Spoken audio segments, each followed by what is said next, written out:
Sip my tea. All right. So welcome everyone as we're sipping our tea here. I am Yeah, yeah. Don Taylor coming you from lovely Baku, Azerbaijan. And I'm with my main partner here. It's been a long time since we Yes. left you. It's been a Yeah. while, man. Yes, it has. Yes, it has since we recorded the last one. But luckily, this is time less. This is not timely. We are here talking about the best single season in sports history. Now, we're actually more or less talking about North American sport, America, Canada. We know there's soccer teams and all of that, but we're going to call an Omaha here and let that go to people's choice. So hang out. We're going to run through some bios, some stats, some funny stories about some of the greatest sports seasons that we've researched. And then at the tail end, when it's all said and done, there will be at least two teams you guys need to tell us we should add to the bracket. A 64 team bracket, maybe do a little play in. We'll see. We always can adjust. And we will find out who has the greatest single sports season of all time. There you Oh, go. yeah. Oh, yeah. Yes. Oh, yeah. Oh, yeah. Oh, yeah. It's on. I It's on. I need this. I need Yeah. these videos It, because right now I'm a little depressed. I'm mm. a little And why is depressed. that? Well, because look, you know, as we've talked about before, my my um my hometown is Houston, H but Town. my original hometown, where I'm from, where I'm born, where I was raised, is Los Angeles. Los Angeles. And Mm-hmm. I feel a lot of Angelinos that they're Mm. probably hurting right now the way I'm hurting because God damn it, Boston got another one. Mm. That's their 18th, I think, championship. It's My that God. shit, shush. I don't want to hear that Oh. shit. I don't want to hear Mm. that. Yeah. It hurts right here. I know. It I know. hurts. But Yeah. I mean, I will say congratulations to the Boston Mm-hmm. Celtics. You have one of the easiest roads to a championship, but that's I mean, Yeah. what you got to do what you got to do. You got to do what you got Oh, to do yeah. to get that title. Mm-hmm. So I'll let the Boston people have their fun for now. You know, Mm-hmm. the Lakers fans. We're in a thing. We've been in a thing for a long time, and we're still in Yeah. a thing. I'm not gonna get into that. Yeah. Yeah. That'll be for a later Yeah, time. yeah, that's a whole thing. That'd be another 30 minutes was going on with the Lakers. We going, yeah. We didn't get to the bracket part. That's all we be talking. We need to get to the bracket part. So Yeah. I went and tried to cheer myself up. Called Yes. up I called up Don and I was like, hey, let's get back to these brackets because Let's do it. we took a we took a sabbatical. We had to take some time off. You know how it is. Mm-hmm. New YouTube, new channels. We're still trying to Oh, figure out each other's schedule. You're in Azerbaijan. I'm in Estonia. woo! Yeah, we're international, Yes. baby. And so International, swag international. I had to make some of my grandmother's illustrious enchiladas Oh, to really? yeah, that's what I was munching on earlier. That's Oh, what that okay. was. Nice. So the All enchiladas are right. kicking. Oh, there you go. There you go. Yeah, you got Yeah, to bring home to these places. For right. those that So haven't lived overseas, you're American, especially a black and black folk. all right, exactly. You gotta bring tastes of home, or you'll go crazy. Yeah. So You gotta do it all the time, but rest in yep, peace, you got. grandma. Thank you for the recipe. Mm-hmm. Ever since I was like 8 years old, I would watch her make these, and Oh I went wow. and yeah. So I did it. I started doing it too. Perfecting little things here and there, Mm, and man, shit is good. I awesome. it was so. But let's go Yeah, into it. Let's go let's into do it. it. Let's do it. We got teams to talk about. I know people Oh want yeah, to we talk got about these teams. teams. We got teams. So We got teams. All yes. right. Let's kick So it off. let's go down this list. You know what? We kind of went a little dominant, just a little bit. We went a little dominant Mm, in the last thing. So I'm kind of thinking Mm-hmm. I want to do some of the teams that maybe were just hard fighting teams, comeback teams, Yeah. teams that, Okay. teams that, again, they're all going to be mixed up anyway. Anyway, Sure. so Sure. Yeah. but Yeah. but but let's take a gander at some of these other teams. And once again, everyone, those people, those 5 or 6 people who have looked at our videos, that we want to we want to thank you. Yes. Please hit the subscribe button, hit the like button. Yeah. Wherever those Um, all out. they're somewhere around here. Yeah. You Yeah. know, Yeah. hit the notification in case you do want to see more of these. We're going to start bringing out more videos, a little more by the week. And Yeah. once we get to the end of this and we put everyone in a bracket, that's when we go to That's when it goes hard. our Facebook page where you guys can vote on the brackets. Remember, we're just doing brackets. We're only putting them in, we're only listing the teams, we're putting them in brackets, but the people out there, you're voting. So the viewers That's right right. now, you're voting, you're seeing the brackets. You'll go to our Facebook page. That's where you will be able to vote for your favorite teams by each round. So again, when we finish this in a few weeks and we put them, in the selection show, that's when the real fun. That's when the real fun starts. That's when it really gets going. Right now, we're just talking sports. It's like, okay, great, yeah, Right. yeah, All yeah, right. yeah. It's when it gets. That's when it gets interesting. Then the fights begin, which is what we're looking for. We want the fights. We want the fights because All right. I'm ready to fight right now. If I see any green and white anywhere, I swear to God, I swear to God. Yeah. So let's start it off. All right. The first team for today. Mm-hmm. You know what? I'm going Homer. The 1988 Los Angeles Dodgers. Damn it. Yes. Let's do it. Yes. Yes. The Dodgers, the Bones. You know I'm mad. I'm starting off with baseball. Okay. So so let me just go for it. All right. This team, do for it. Go do your thing. Do your thing. This team pulled off one of the hugest upsets in Major League Baseball history, while also having one of the best pitching rosters in history, led by Oral Hershiser. Oral Hershiser won 23 games with a 2.26 ERA, while having 58 scoreless innings, which is a major league record still to this day. He went 58 scoreless innings. So straight innings. 58 scoreless straight. Oh, just straight. Okay. Oh, wow. Okay. That's right. So the equivalent of whatever 58 divided by 9 is, if they're all games. Yeah. But yeah. Yeah. I mean, that's like at least, that's like 6 games by him. Yeah, already. 6-7 games, something like that. Yeah. And he wins the Cy Young Award that year. Kirk Gibson, he wins the NL MVP. But it was Kirk Gibson that made everyone's jaws drop. So now I'm going to paint a picture. Okay, I'm listening. Paint a picture. Game 1. Game 1 against the highly favorited Oakland A's, led by Jose Canseco, a young Mark McGwire, and Dennis Eckersley. They had a 104-game winning record, the A's, and they were up 4-3 in the 9th inning, 1 out. Dodgers manager Tommy Lasorda, he calls up Gibson, who at the time severely injured, not playing.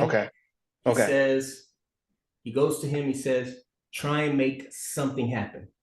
Hobbling on one leg, Kirk Gibson, he has a man on base, and he bops a streaker to right field. That's a game-winning home run. And as he's hobbling around the bases, you hear the infamous words that still ring out today. "I don't believe what I just saw." That's where that came from? That's where that came from. What? That's it. The Dodgers kept the momentum alive, and they beat the A's in 5 games to win the World Series. One of the biggest upsets, again, in Major League Baseball history. So let's talk about it real quick. Yeah, so you're talking Tommy Lasorda. Definitely. You talked a lot of stats already in this one. I can't think of much more we can really say. I think there were. I'm trying to see how many Hall of Famers are on the team. Maybe the whole damn team, at least the whole pitching staff, when it was all said and done. It's Hmm. yeah. And didn't Tommy Lasorda get a video game off of this or something? I believe so. Something like that. Yeah, Yeah. I think they got a video game or something off of this as well. I have to look it up while we're talking here.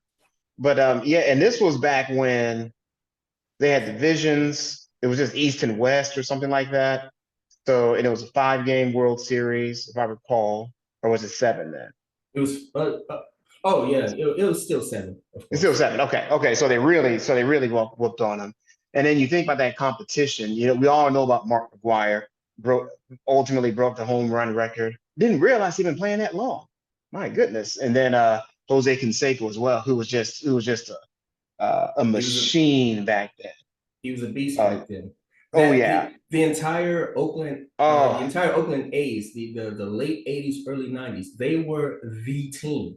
That's what I'm saying. They were. That's why it was such a big upset because you had Jose Canseco, you had Dennis Eckersley, Dave Parker. That whole roster was unbelievable, and no one gave the Dodgers a chance, even though they had Oral yeah. Hershiser and all the stuff that he did. They had Mike Scioscia. They had this team that was just kind of like taped together, because they were on Sure. their last legs, and even Kirk Gibson, who was the MVP, he was out for at least half of the playoffs.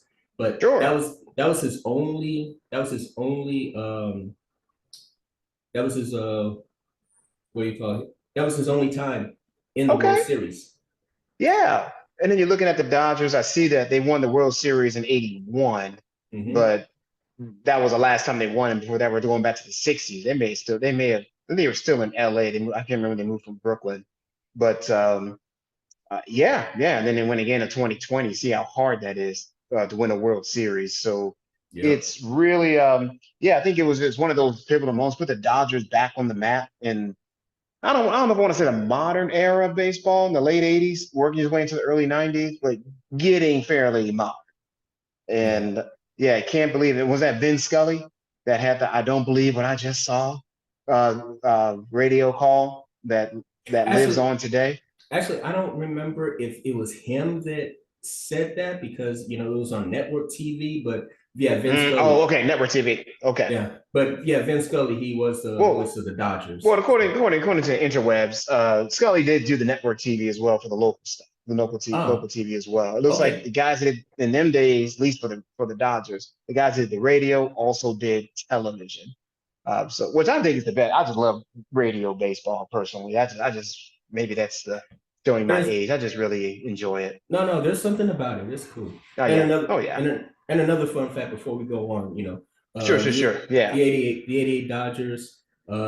This is why LA is called the City of Champions because in 1988 the Dodgers and the Lakers won the championship that year. So Okay. Oh wow. Wow. Okay. also in 2020. Mm-hmm. I Oh mean, yeah, yeah, yeah. In 2020 as well. Yeah, yeah. and LA just won quite a bit. So So that's yeah, it's just one of them cities. Us over in Charlotte, places I've lived, ain't winning nothing. So at least you got that, no doubt about it.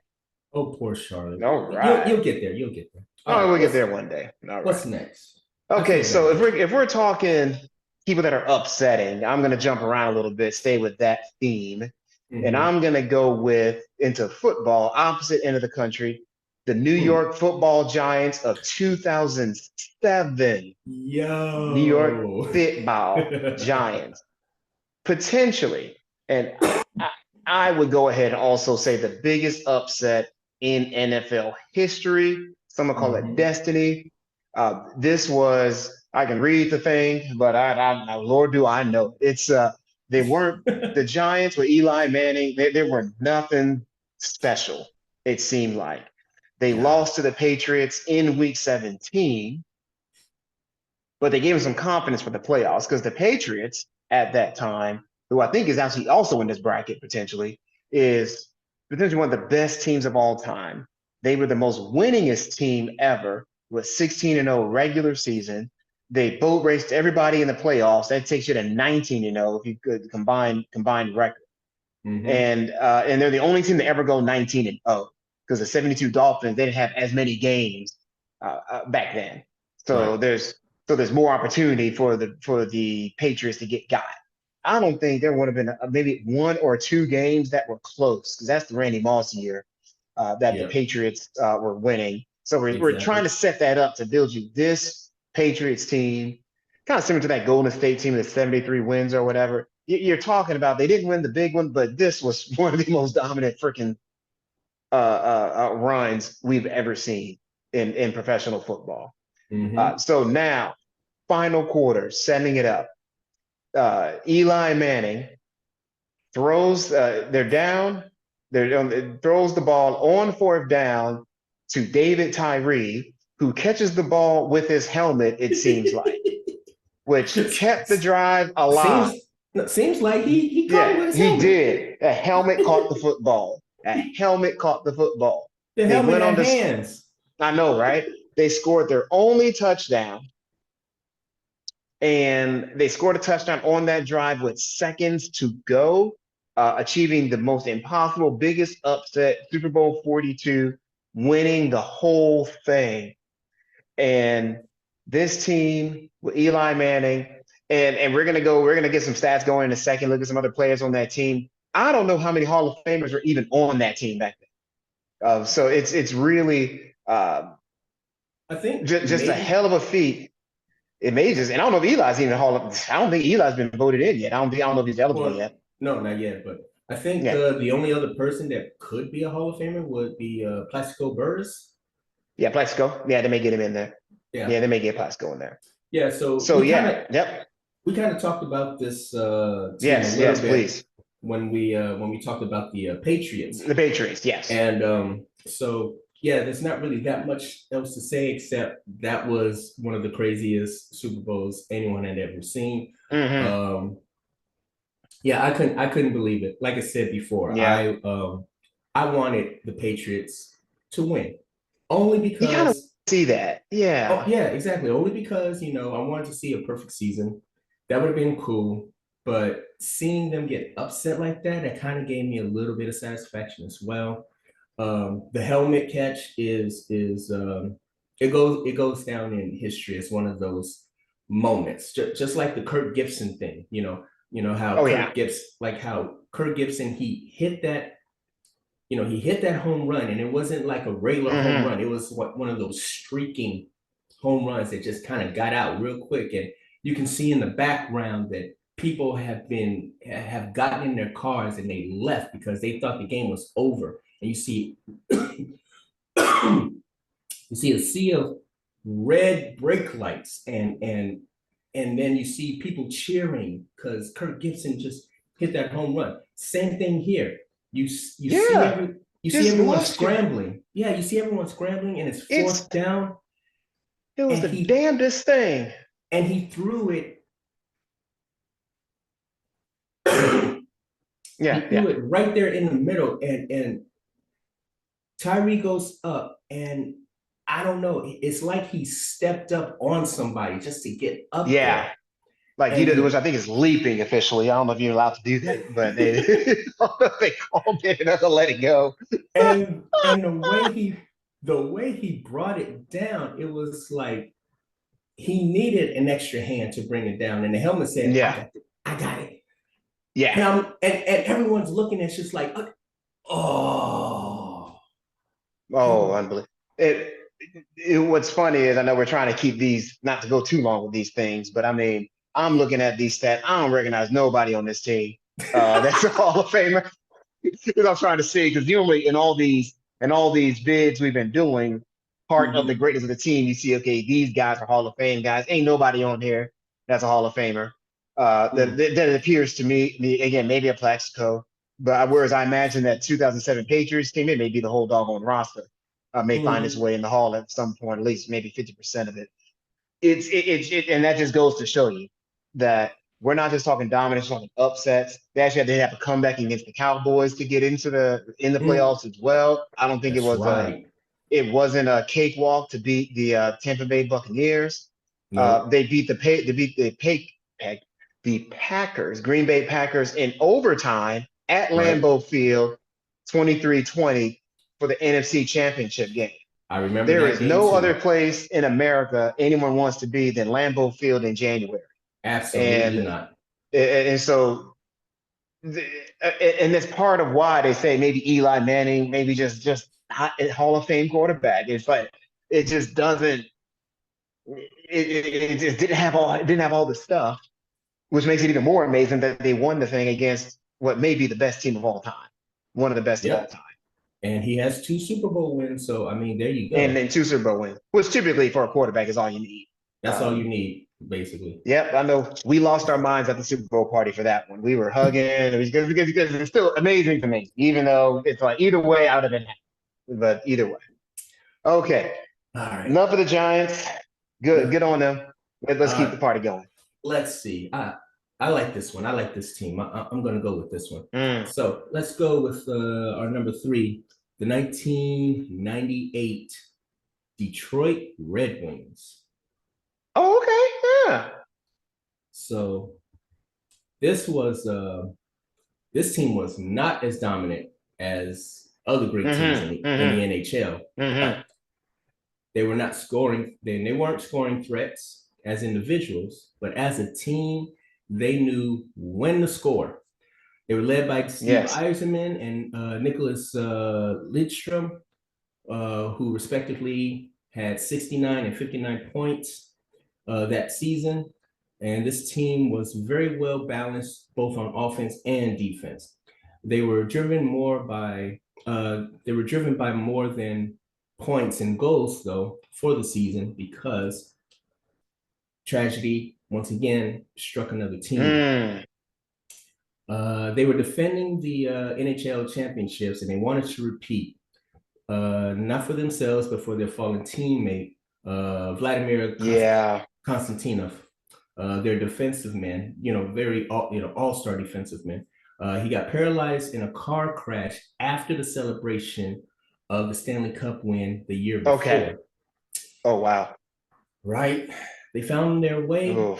back into the finals and they swept the Capitals 4-0, making one of the most memorable pictures ever in sports history with Mm. Vladimir on the ice in his wheelchair Yeah. holding the Stanley Cup. Yeah, Mm. when I saw this one, I was like, this is not only like touching, but it's also, that grit that you need as a team. Yeah. So go ahead, you can talk about it. Absolutely. Absolutely. Absolutely. They beat the Capitals 4-0, just boat raced them. All the other series were 4-2 wins in the Western Conference. And yeah, Vladimir Konstantinov on the ice, very memorable. And it just provided that extra spark and that they needed to just find a way to win. Again, it's one of those things that we weren't, I don't know how surprising it was that they repeated as Stanley Cup winners. But yeah, it's just a fascinating story. And the fact that Konstantinov, pretty much, I think was it paralyzed, was it? Yeah, Yeah, paralyzed. That, paralyzed, yeah. paralyzed from the waist down, or I think the chest down. I can't actually Oh my remember. goodness gracious. Yeah. So it's really tough. Really tough for them. So yeah, that's got to be something. I imagine for the Detroit folks, they're here and they probably still talk about that and that huge win. I don't know if the Red Wings won another one after that. I know that's something I had to take a look to see, but it's really really happy for them. Really, I'm going to check my stuff real quick. Yeah, they won. Oh no, they won several. Never mind. Yeah, They won two more.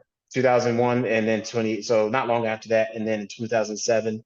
So that looks like that could be you may want to call it a dynasty, depending how hockey guys like to do it. 3 Stanley Cups in 4 years, in 5 years, maybe. So really, yeah, really a heck of a season and a hell of that's a pretty story. that's pretty dominating for Yeah, that's pretty hockey. dominating for hockey. There's so Three many three and five. variables. Yeah, Yeah, there's so many variables. I mean, you go to a hockey game, it's so much chaos.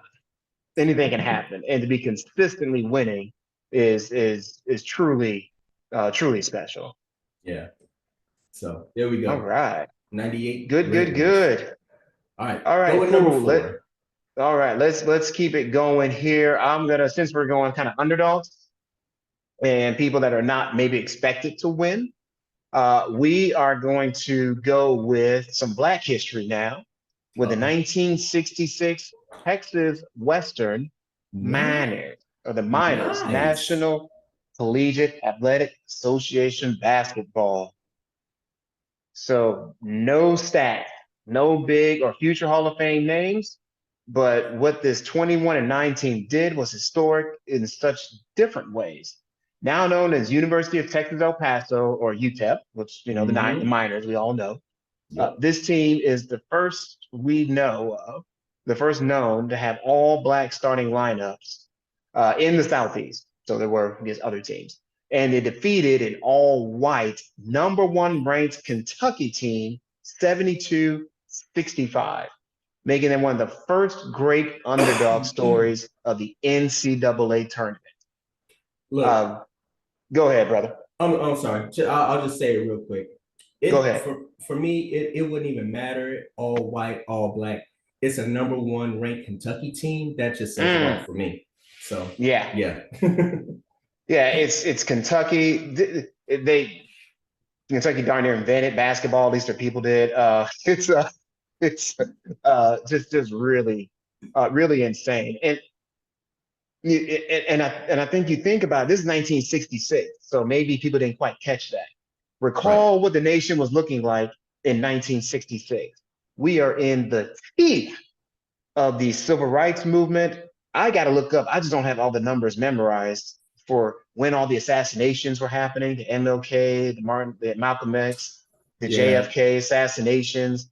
We're talking the race riots, which aren't really riots, but we all know they Let call me them see. riots now. Let me see if I get this right. So 63 was John F. Kennedy. He was Okay, assassinated.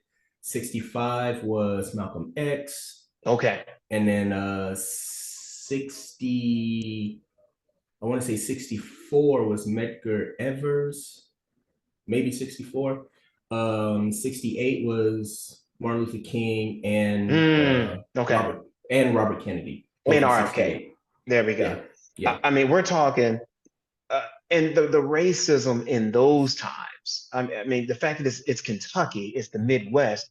We have more current stories about Midwest, nearly all white teams, and how that's working out when they face a team that's all black. Even now in NCAA basketball, we may mention that a bit here. But mm-hmm. it's if there ever was a season that defines one of the greatest seasons, I really think it's this one. 29 and 1.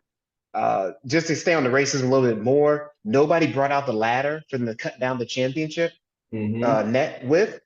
Somebody had to hoist Willie Worsley on their shoulders for him to do it. Ed Sullivan's show did not invite them, which is normal, which is what they always did for the NCAA champions. I don't know if they do any of that kind of stuff for some late show now. And Yeah, I don't think so.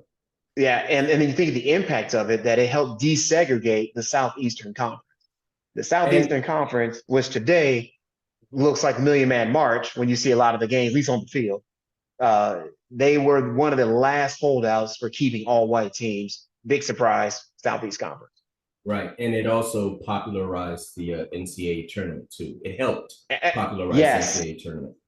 Yeah. yeah, So yeah. So and this team, that game, this is why we have brackets. This is one of the this years, one is of the it. teams that this is why we have brackets. So Oh yeah, kudos yeah, and I'm looking at the kudos teams to they them. beat. Oh yeah, yeah, a lot of great teams on here.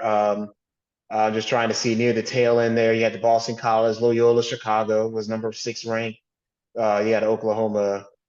Well, that's standings. I'm sorry. Yeah. So the teams they beat. I mean, they're at the campus University of Maryland.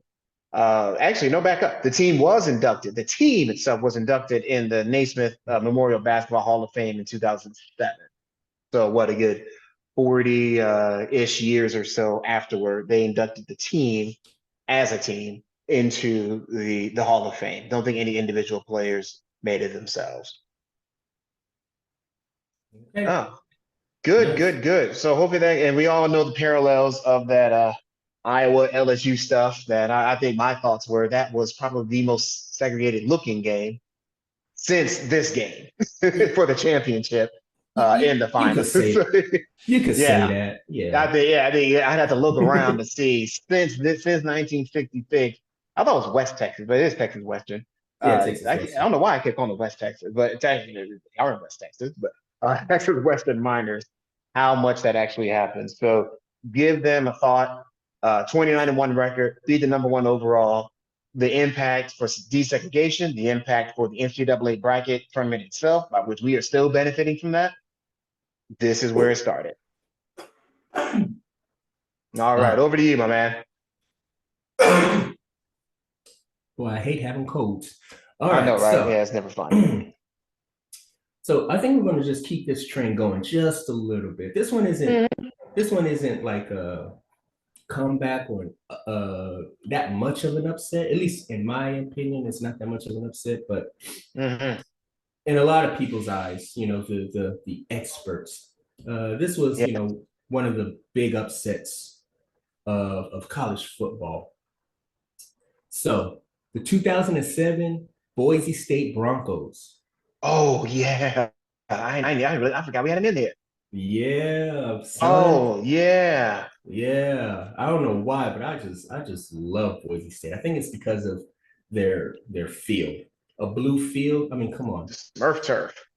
Yes, they played in what's called the greatest college football game ever, and uh, it's known as the best undefeated team never to win the national championship.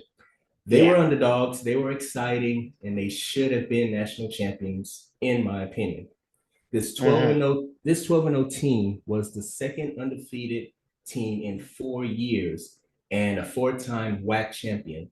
And they got Mm-hmm. invited to the 2007 BCS Fiesta Bowl, That's right. but they weren't expected to win against seventh ranked Oklahoma. Since they weren't part of the Big Six conferences, they technically weren't eligible to win the national championship under these rules, which that's why they changed them. Even though they ended up being the only undefeated Division I college team playing in the postseason. So they played for pride, they played for glory, and they upset Oklahoma in the best Oklahoma, bowl that's game right. that year. Uh, the best college game anyone had ever seen, and they won 43-42 in overtime. Mm-hmm. Oh yeah.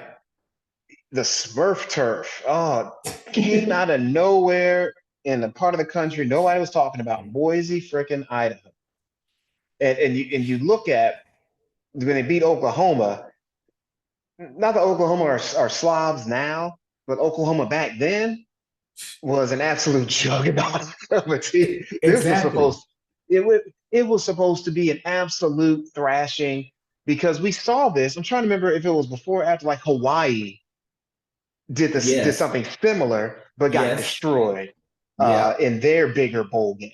And Exactly. Because so the this was same the Bob conference. Stoops. This was the Bob Stoops era. Bob Stoops, oh Lord Jesus, yeah, the Bob Stoops of Oklahoma. Yeah. So it was amazing. It was, I guess you could almost say there was. I'm thinking of impact. I mean, it's 2007 now. What, 15 years on, or whatever it is? Where does the time go? 17 years on. Uh, but you think about, was this one of those games that truly got the catalyst going for expanding the playoff picture for college football? I believe Got so. the conversation truly started. Now, now hold up. We got guys like this because Boise had to go completely undefeated, had to blow everybody out to even get into a BCS game, which back then it was done by computer. I think still then, if for those Yeah. that weren't around back then, so it was all computer based, and you had to pretty much bellyache, argue, complain, whine, whatever you got to do to get a high enough ranking. Because I think it did take into part some of the some of what the voters thought, the coaches polls and all of that. So Yeah. what a season that was for those boys out there in Boise.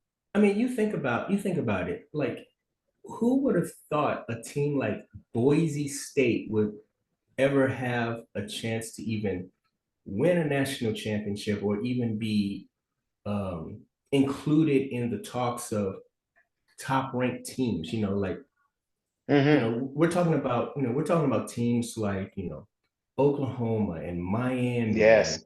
and Florida and like the top teams, USC.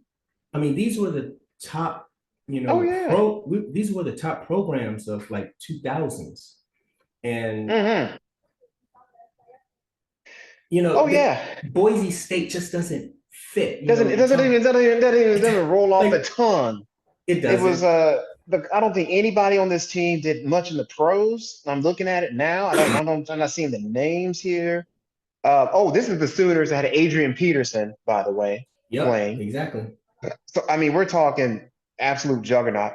Uh, it, it, and they had their coach Chris Peterson. That was his first year as head coach. He was the offensive coordinator. I mean, everything was going the wrong direction Right. And for and this to and happen. and just like you said, they had to go, undefeated. But it's really weird because it's not like it actually isn't like they came out of nowhere. It's just that their program came out of nowhere in the 5 years before, because I remember seeing this name, Boise State, always ranked in like Hmm. the lower part of the rankings. So like Boise State, okay. And then you Yeah. start to see them and people started talking about their, Smurf turf, and just It was a cool gimmick. It was a gimmick. yeah, it was Yeah. a school gimmick, and they Yeah. wanted to be different, but they started getting even better by every year, and then it's like they go undefeated, but hey, no one's taking them seriously because they're in the WAC conference. But it's still like, but they did play some ranked teams, and they did defeat everyone. So how come they can't Hmm. get that? And so I think the other couple of seasons they only lost one game Yep. during their Hmm. season, and then they go undefeated again, and it's like, come Yeah. on, look, they are dominating. They're Yeah. dominating their conference. They're dominating stats, and you got to give, people wanted to see them. You have to give them a chance just to see You got to what give would a chance. happen. You got to do And it. yeah, so when they didn't get that chance, I think they just said, you know what, screw this. We're just gonna fuck them up. Yeah, and they beat everybody by an absolute thrashing, except for Hawaii by 7 points. And I'm not looking at mm-hmm, the box scores. For all we know, they're up by 21 and slowed down. yeah, They thrashed everybody but Hawaii and San Jose State, which has always man, been one of those college teams that's always kind of there. That's a problem God, for people, San Jose State. But yeah, yeah. and So God, yeah, that's I I remember that Hawaii team too. God, I wanted them to win so with bad the too. Timmy But Chang. Oh yeah, man, they yeah, threw all the touchdowns. They threw that all was the my touchdowns. boy. It was so cool. Oh, so the Oh, WAC conference and that wild football way out there. mm-hmm. That's not the not Pac-10 conference at the time. And Warriors it's run. So, yeah. but Good yeah, stuff. I absolutely adored Boise State in that era. So, Mm-hmm. all Mm-hmm. right, so let's All keep right, let's going. keep it going. Let's keep it going to teams that people didn't expect too much from. And so we're gonna switch over to basketball. I'm gonna go with Mm, the 2004 back to Detroit Pistons of the NBA.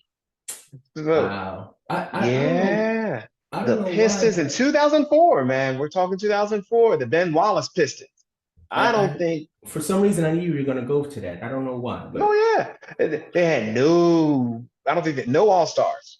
except Which for Ben in Wallace. basketball is in Ben's except for Ben Wallace. Okay, and they weren't the bad boys, of course, but they beat the LA Lakers. I know your guys in the NBA Finals.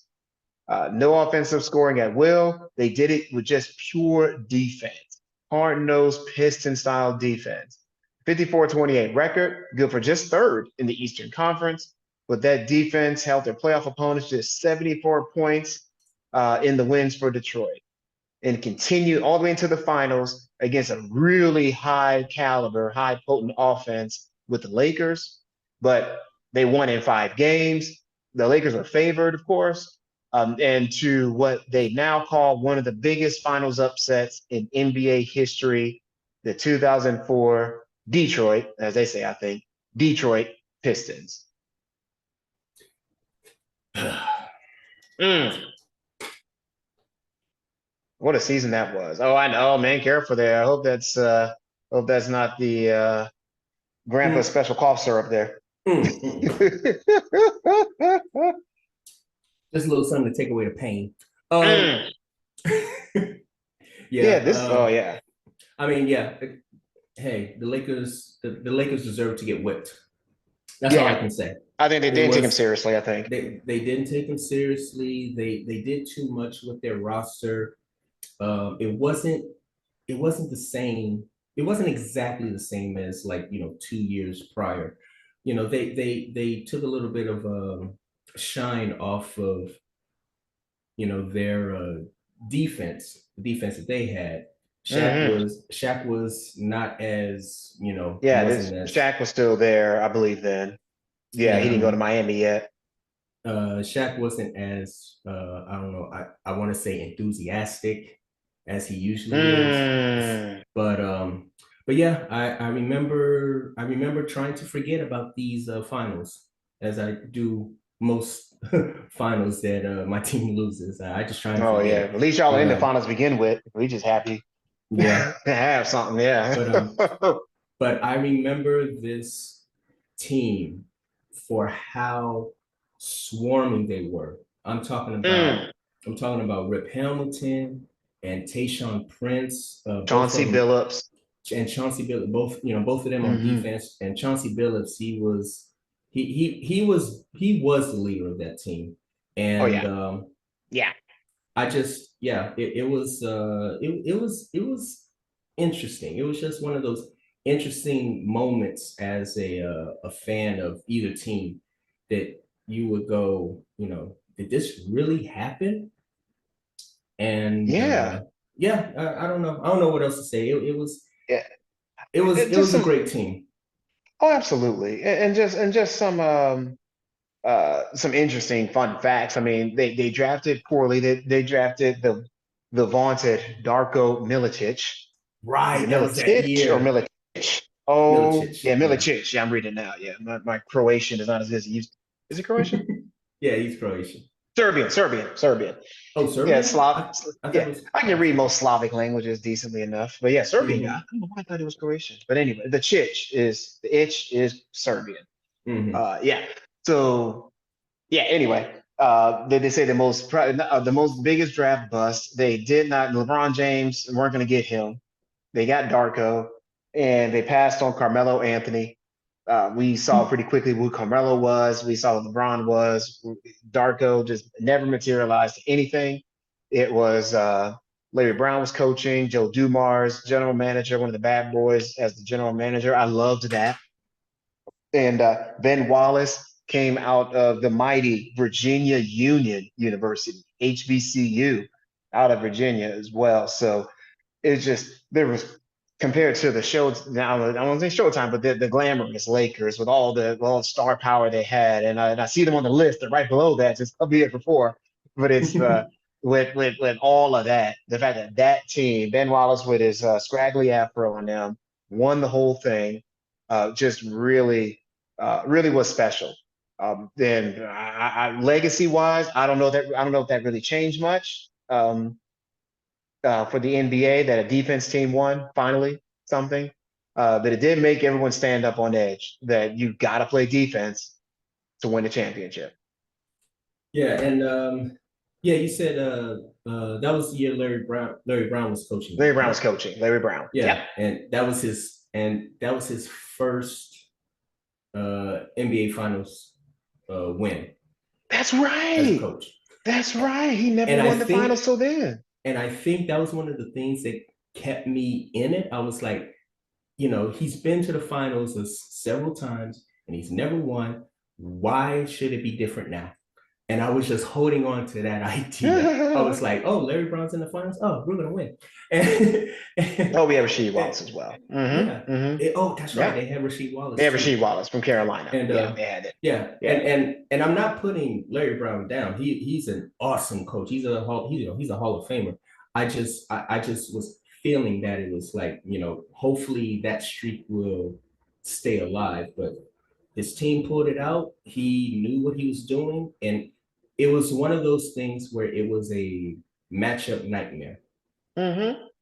Yeah. And you just gotta give it to them. So Oh yeah. Oh man, fun fact: Rasheed Wallace was assistant coach for the Pistons right after he retired, his first year out. I didn't know that. oh wow, Yeah. okay. So yeah, he's coached high school a little bit. Now he's at Memphis, I believe. So Mm-hmm. good for him as well. But yeah, the 2004 Detroit Pistons, heck of a run. Nobody saw it coming. Defense still wins championships, at least 20 years ago. And so they changed all the rules, and now who knows? So really good stuff. Really good. All right, I'm marking it complete there. All right, Okay. on to you, my man. Oh man. You know what? I think I've had enough of the upsets and the comebacks. Let me go to Okay. just for a little while. Let me go to something just a little dominating. Let me see. Yeah, here's a good one. Mm-hmm. So let's talk about the 1927 New York Ooh, Yankees. Yeah, I'm just 27 here, guys. All right. we're going way back. Oh, way back in the Wayback Machine, the hot tub time machine. Oh, Yes. so the 1961 Yankees were the Bronx Bombers, but the 1927 Yankees were known as Murderers Row, and they will always be king in baseball. Mm, Bob Musil, Lou Gehrig, and Babe Ruth were just three parts of Murderers Row, scoring almost 1,000 runs, passing their opponents by 376 runs, which is a mm, record. mm. This was also the year that Lou Gehrig won his first MVP, and Babe Ruth broke his own home run record that was famously 60 home runs.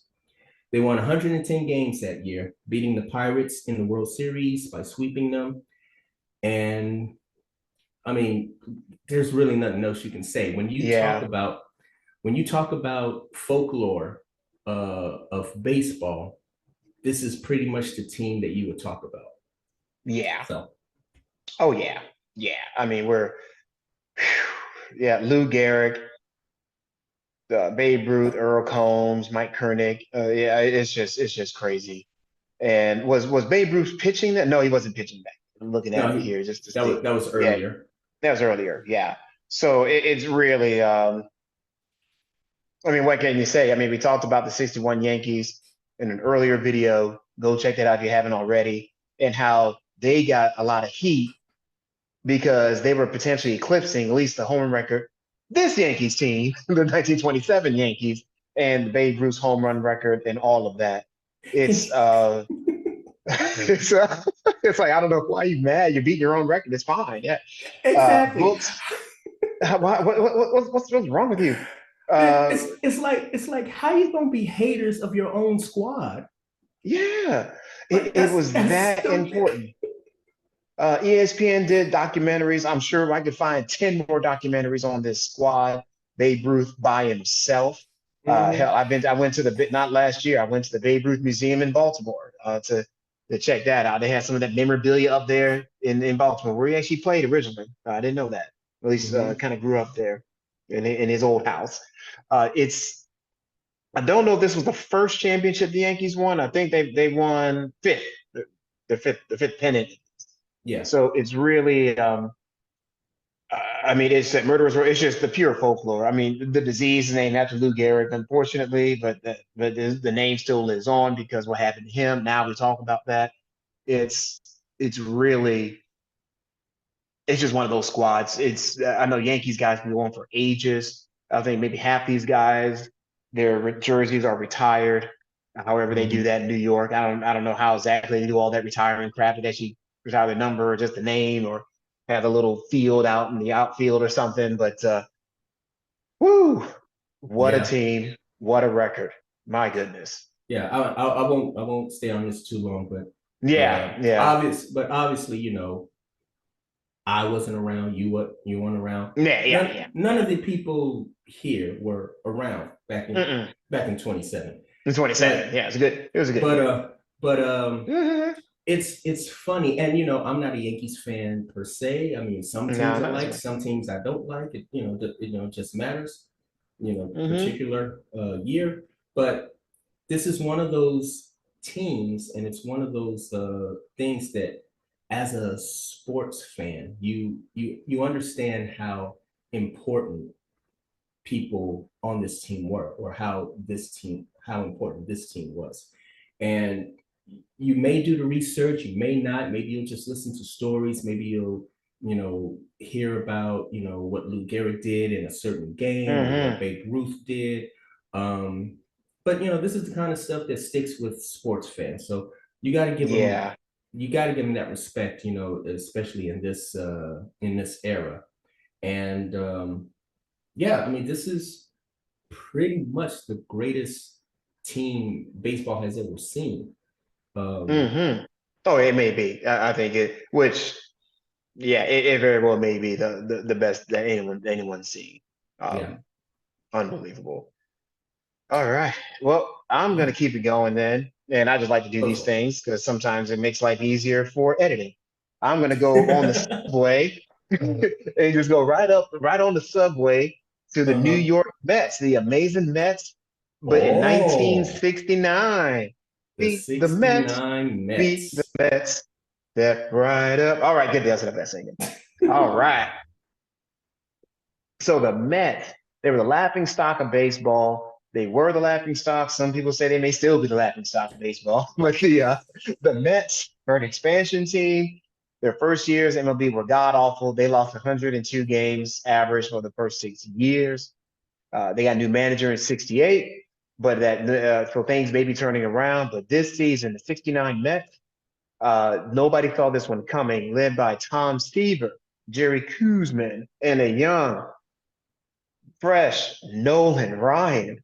Saw their Mm-hmm. turn.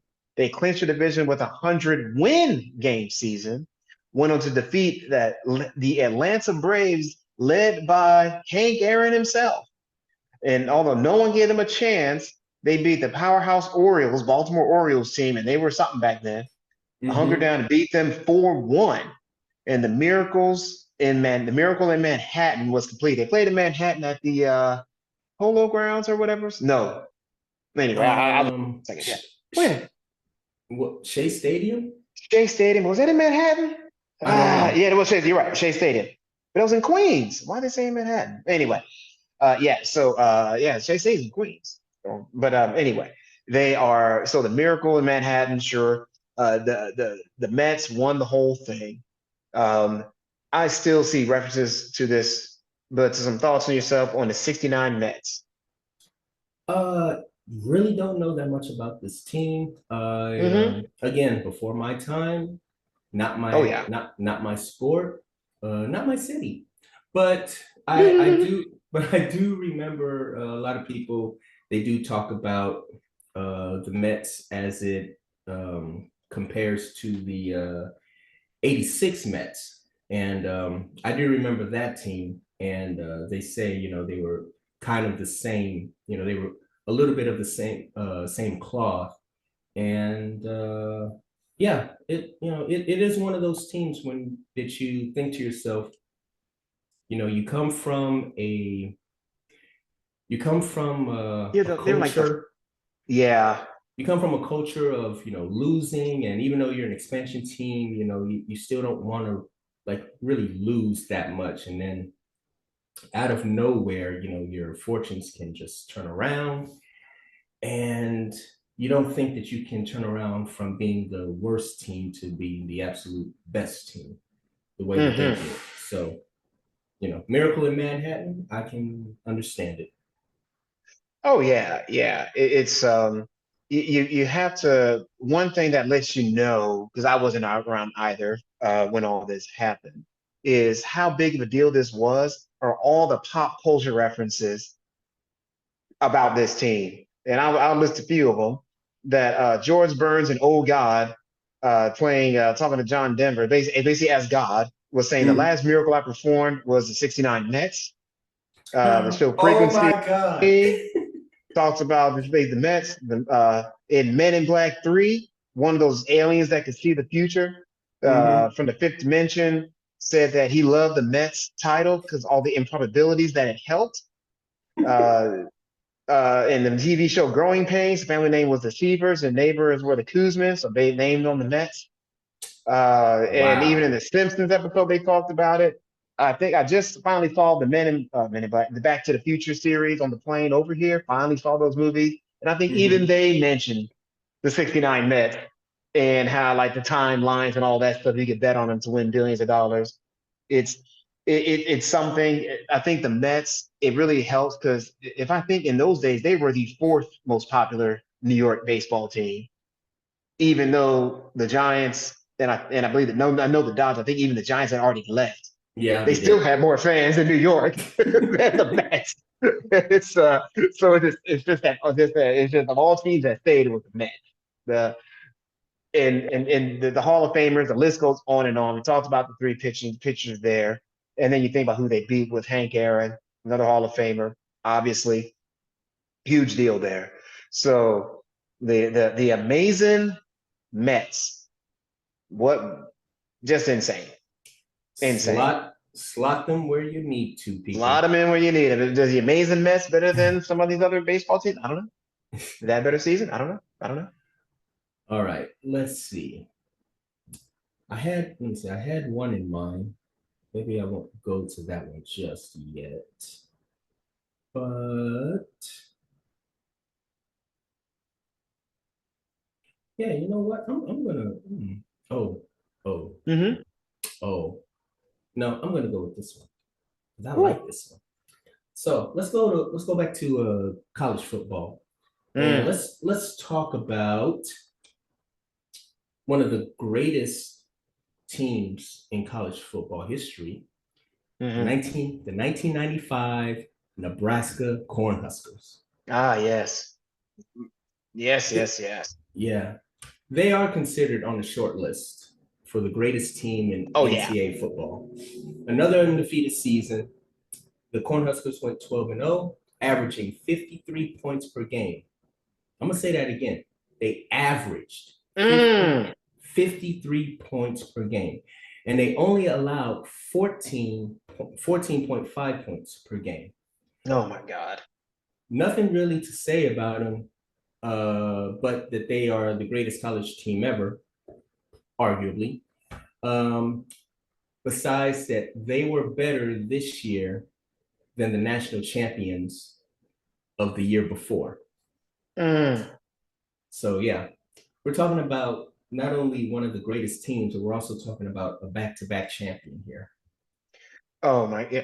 Now is this the year or one of the years they had the black shirt defense Yes, for the Huskies? yes, yeah. Yeah. Oh yeah. Mm-hmm. Because Yep. I was full on a Nebraska fan. I'll tell you a quick story.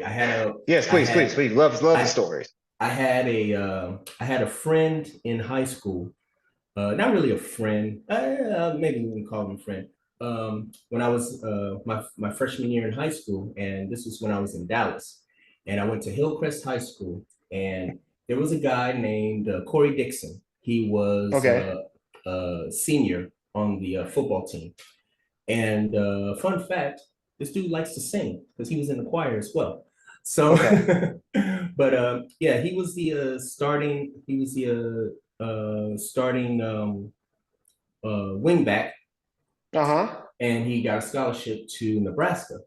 And Yep. we were pretty close. Oh man. Okay. Okay. And even as a freshman, and he was a senior. I was on the football team. He was on the football team, so I went to all the varsity games and stuff like that. And uh, yeah, I became a Cornhusker fan just to see if I would be able to see him. And I believe it was the year before their first championship, 1993. He ran back. Um, in the I don't remember if it was the national championship or if it was just a Hmm. bowl game. Back then I think it was just a bowl game, but it was Yeah, for yeah. I it think was they didn't have the BCS right, then. but it was for the national championships. Yeah, it was just Um, for national championship. Yeah. he ran back a punt return. I think it was a punt return or a kickoff return. Ran it back, and it was unbelievable. It was beautiful, and Wow. flag on the play. Oh. Son of a bitch. And I was like, and I was like, because that was his senior year, and he had, done not a lot, but he had done stuff for them throughout his career, throughout his collegiate career, and this would have been like just a good icing on the cake. But and so he left Nebraska without a championship, and then the next year they won, and Hmm. I always thought that was just Good. it was great, but it was kind of bittersweet because he didn't get his championship, and then they won two of them. So Mm. yeah, Man, it's how it is. It's how it is. And it's I'm looking at these scores. I mean, they beat Florida 62-24. Florida was number two ranked. I mean, it's like in the Fiesta Bowl. It's like, dude, seriously. Uh, that's an ass whipping, man. I yeah, mean, that's why they beat all. I mean, they just poured it on. Not to be outdone, they beat Iowa State, who I don't think was anywhere near was supposed to be as good, weren't ranked 73-14. I mean, those are scores when they're playing like Ohio State's playing like Grambling or something. It'll be some crazy score like that. It's kind of like whatever score they win. It's like how far they feel like going with it. those are Um, Madden scores, man. I mean, ugh. Oh yeah, yeah. Arizona State 77-28. I mean, Ugh. yeah, they didn't play any. They played Pacific. They actually Pacific played them harder than some of the other ones. Yeah, they probably let them off. Mhm. So, but yeah, they and I had to look up to see okay, what's legacy? What are we talking about here? They had 28 players from that roster to go to the NFL. Mm, Four players to go to the European League. I think it was NFL Europe they called yeah, and another two to go to the Canadian Football League. So, I mean, damn. we're talking 34 people out of what, a 53 man ish roster? No college sometimes it's a little interesting, but call it a 53 man ish roster. 32 of them found themselves with professional contracts. 34 of them found themselves with professional contracts to go to a next level. 28 of that being the NFL. That's I don't know if we can even get that now. Like if Mm, Alabama gets that, like they get first round draft picks, and then you see like two other guys get drafted, and I that's it. And after like four in the first round, maybe 10. I don't know if I can even think of any modern team that was That has not not not just dominant, just talented. Okay, like yeah. it was so talented. They were just such a talented team. They had such great chemistry. Like it was a perfect balance of offense and defense. They knew how to spread out a Hmm. defense. I just even if Yeah, I I think formation couldn't stop it. no, you couldn't Yeah, stop their option. You could no, not stop their the option. option. Oh, you You couldn't could stop it. not. Not in them days. No, no. I think of like Miami U, and I think of all the Alabama teams, and Hmm. I mean even USC. I can't think of any team today in the modern era, like let's say after 2005, that could actually like beat them. There's probably one or two that would give them a great run, Yeah, but this it's team hard to was think. It's it hard to was so think. dominant. It was And so dominant. and I will say I want to try to get it right. There are looking at the stats to for this year or last year that Mm-hmm. the total number of players that played at a particular school on NFL rosters at all. So last year, uh, Alabama had 57 players that ever played Mm. at Alabama in on NFL rosters opening day. So All that's Bama. together? That's as good as it gets.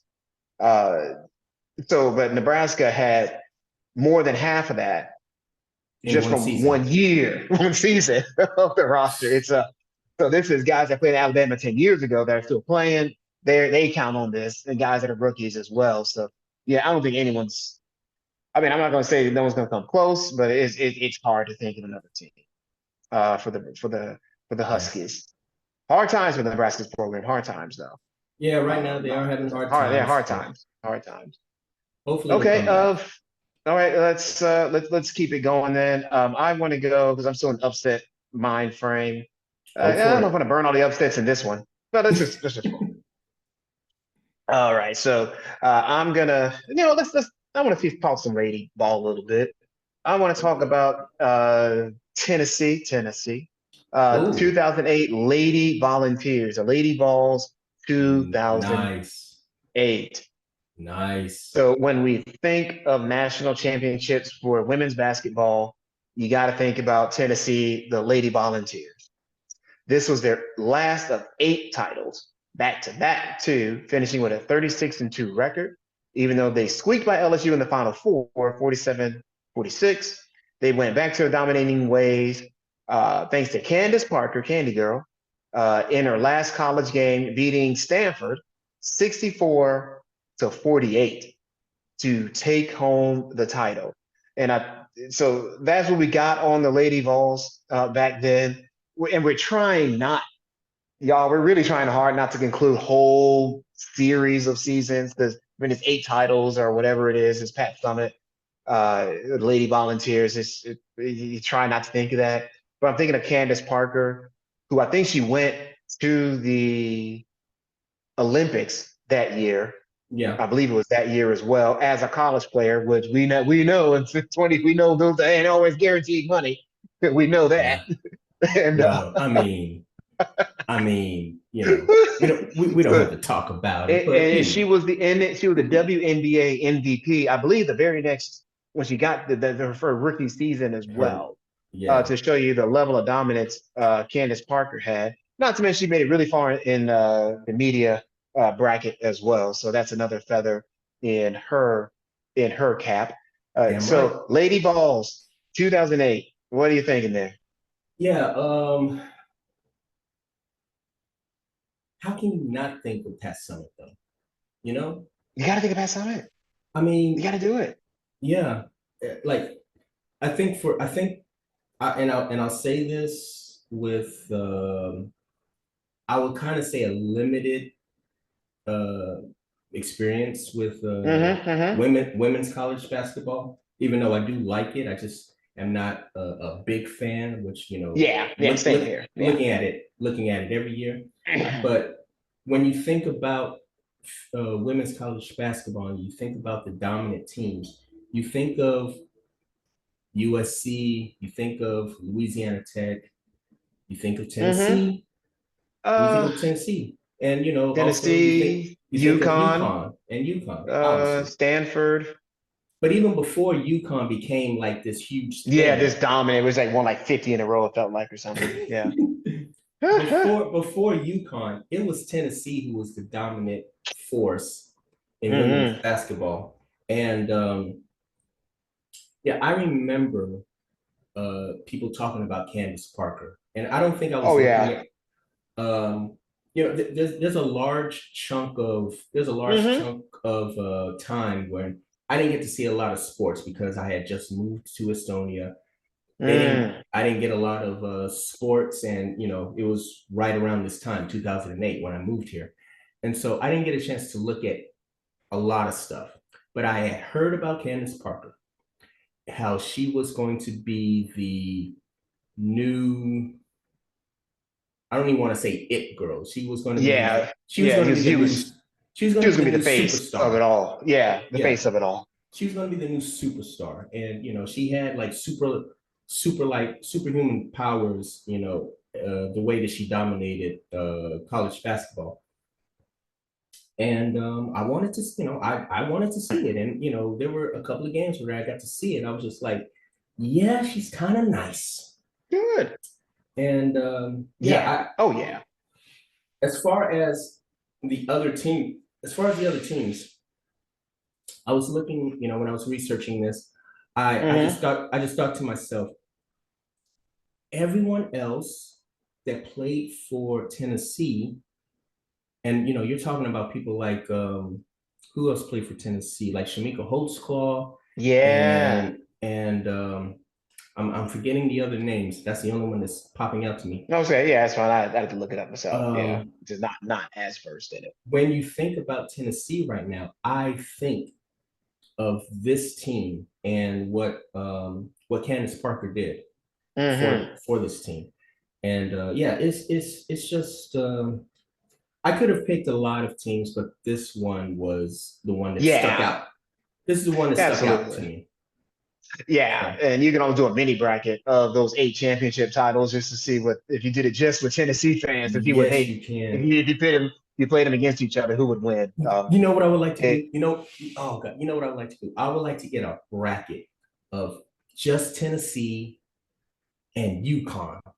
yeah, Just like yeah, fantasy booking.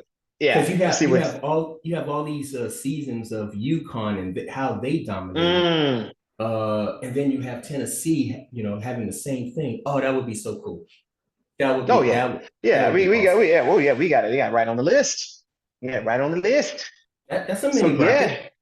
no, so many, so That's a many. mini bracket. So yeah, and then one more thing with the Lady Vols that year they had 5 players drafted in the the Mm-hmm. WNBA. Candace Parker, we all know. Alexis Hornbuckle went fourth. In the second round, Shannon Bobbitt went 15th. Nikki and Enosike went 16th in the second round, and they had a third round. Then Alberta Auguste went 35th overall in the third round. Hmm. So that to the New York Liberty. So 5 players that at least got picked up. We know WNBA is, especially when it was even smaller. So it's Mm. hard to stay on the roster.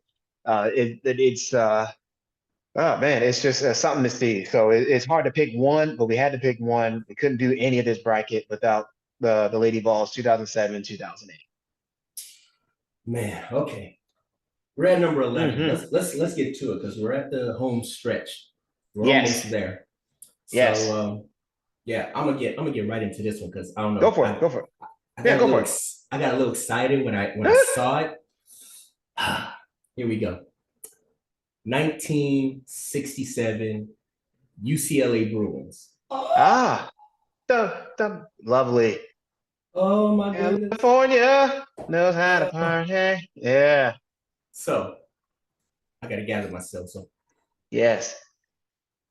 it was the beginning of something we will never see again.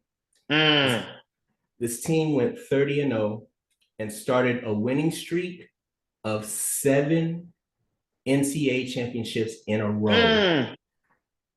7 in a row.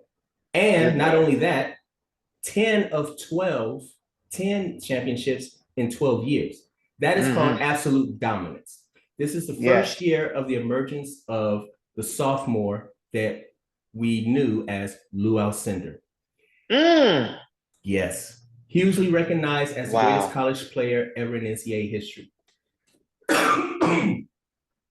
Scoring 56 points in his first varsity game, he averaged 29 points this year. And for the next 3 years, he was named Player of the Year. They Yes. outscored they outscored their four tournament opponents by 95 points altogether. Mm-hmm. And they defeated Dayton 79-64 for the title. This Okay. team, Yeah. this team and Lou Alcindor changed not only college but pro basketball because Yeah. that's how dominant they were. The man who would be later known as Kareem Abdul-Jabbar Mm. was so unstoppable that slam dunking the ball over so many opponents that the NCAA banned slam dunking in college basketball. You got to be kidding me. That's what they did.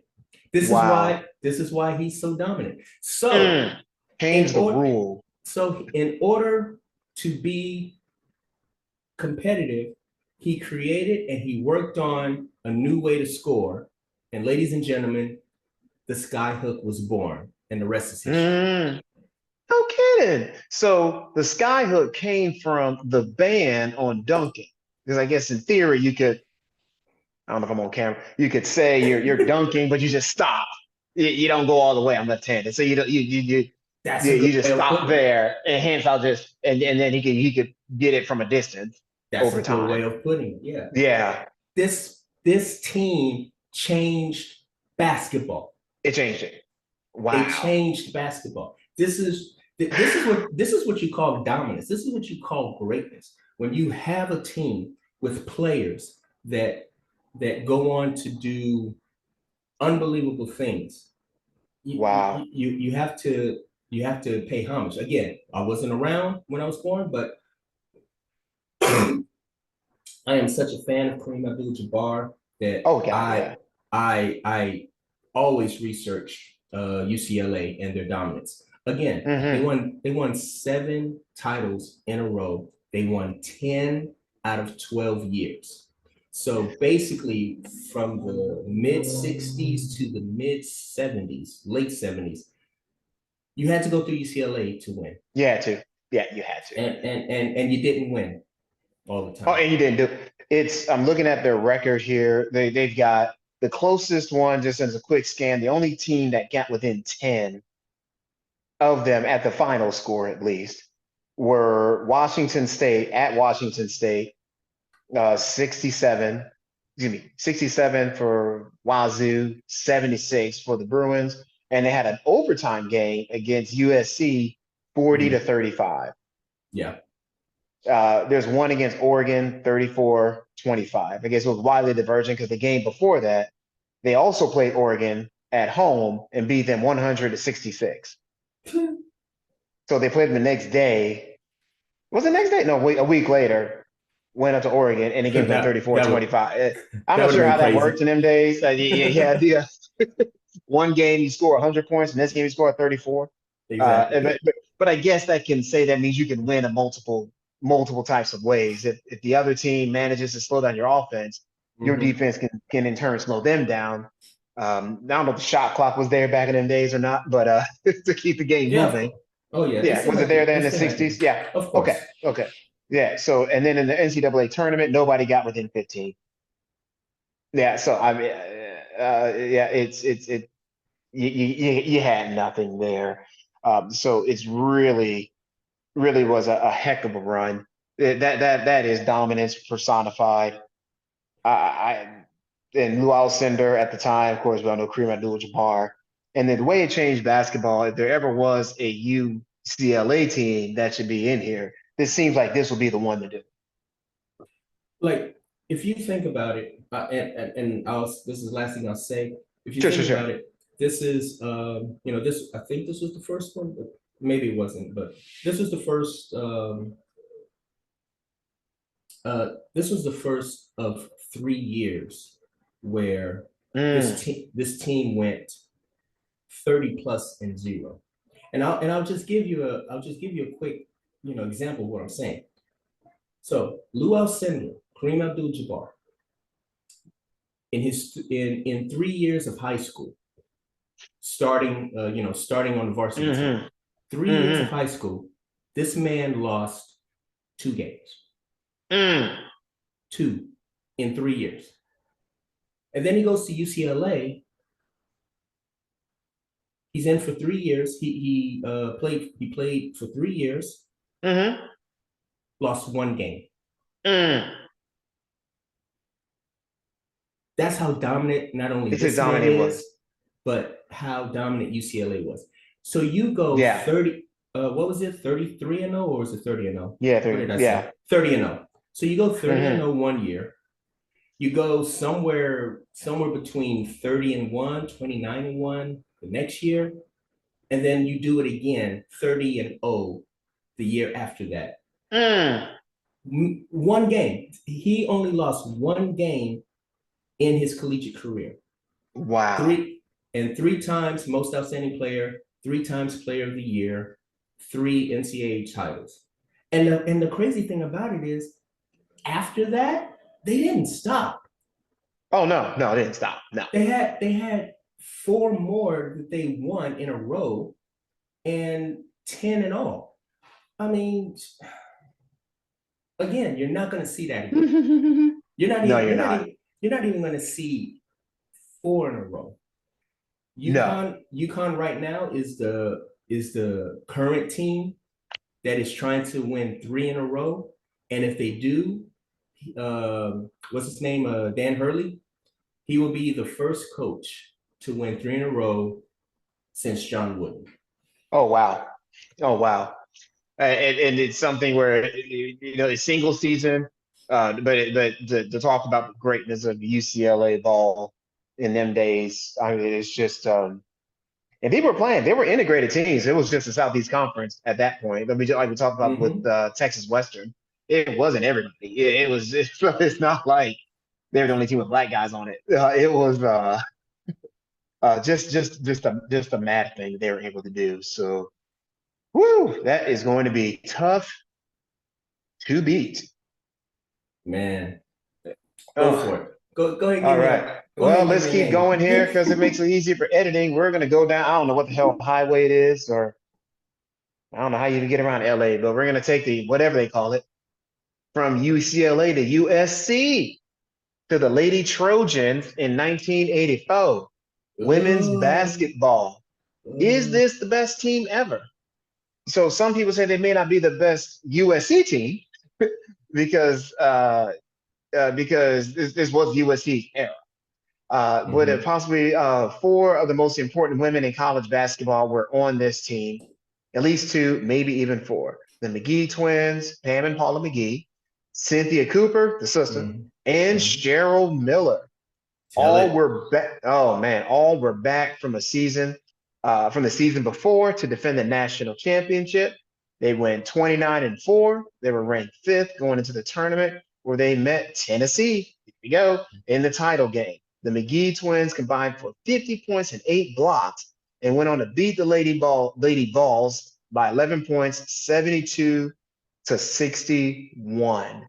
So we're back in SoCal, the USC Lady Trojans. The names alone may get you in there, but just see what your thoughts are on all that. This is around your neck of the woods. Man, I forgot about this team when I was younger. Or Mm, I forgot about this team, as I got older. But when I was younger, there was a certain buzz about them. yes. Um, Again, this is the time of where LA just they wanted greatness, in their Yeah. teams, and this was one of the teams. I mean, Yeah. I remember having a chance. I didn't take the chance, but I had a chance to go see one of their games because where I used to live right across the street from the University Village, and Okay. uh, and so basically, USC was right across the street from where I used to live. The Okay. entire plaza, the entire place. This is where the sports arena was. This is where the LA Coliseum was. This is Okay. that's where all the college USC and the college teams played, and it was just and it was 1984. It was an exciting, especially the spring and summer. It was just an exciting time. The Olympics were coming, and this team was trying to get back to the championship.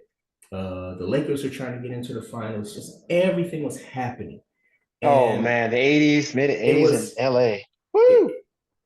I remember Sports Illustrated doing a story on Cheryl Miller, and it was literally the first time I saw, like, a woman being you know headlining, just Yes. being a Oh yeah, yeah. headliner, In them days, yeah, headlining Sports Illustrated back then. Oh yeah.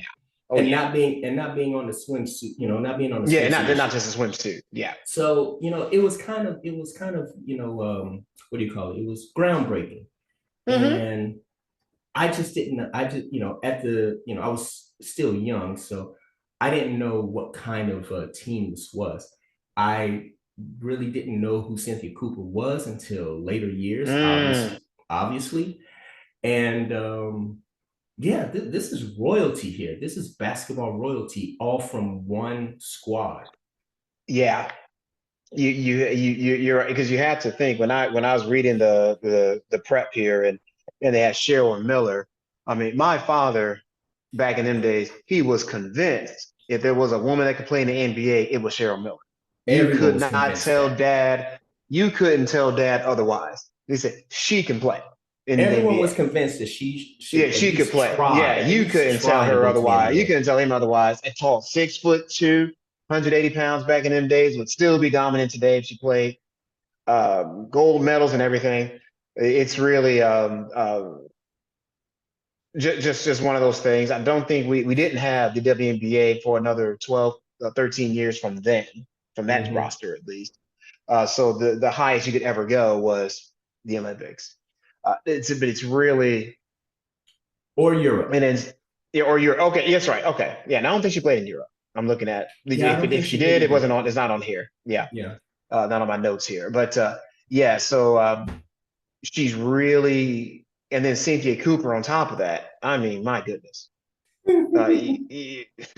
I have Now she got, I yeah. have to go. I have to go back to that last. I have to go back to that last story about the WNBA, and how the president Mhm. like kind of messed up when it came to Cynthia Cooper. They put her on a team that was already kind of Already, stacked. yeah. So Did it throw things off? And it's just because when did Cynthia Cooper graduate here? She's on the yeah, 85, 85. So right? just after that. So yeah, you go to the WNBA. She's playing in Europe, like you were saying, and yeah, she goes to the Comets. That's the only place she played. It's really in America at least. It's just I mean, what do you do? I do remember that her getting on the Comets as well, and I know it kind of maybe it just came out too hot for the WNBA because nobody could ever match that quality. And some people say they still haven't gotten back to that. So and it's those teams, and I mean, and there just wasn't money in it in those days. In the Mm. '80s, it was just the Olympics, and I don't think you made much money in the Olympics. And they still had the NCAA rules on making money. They may have $20 handshakes, but that's about as far as you Mm-hmm. could go. So it was just a heck of a time. Beating Tennessee, which we all know, no small feat. No, With the McGee twins as well, just really something to see for them, and just it deserves, I think, a place on this bracket. I think that's great research there. That's a good one. That's a real good one. oh man, good times, good times. All right, Hmm. let's yeah, let's go to some football again. Hmm. I I wanna talk about this team just a little bit. Let's talk about the 1999 St. Louis Rams. Woo, boy. Woo, doggy. Pure dynamite. That's what Oh, what that's a how show.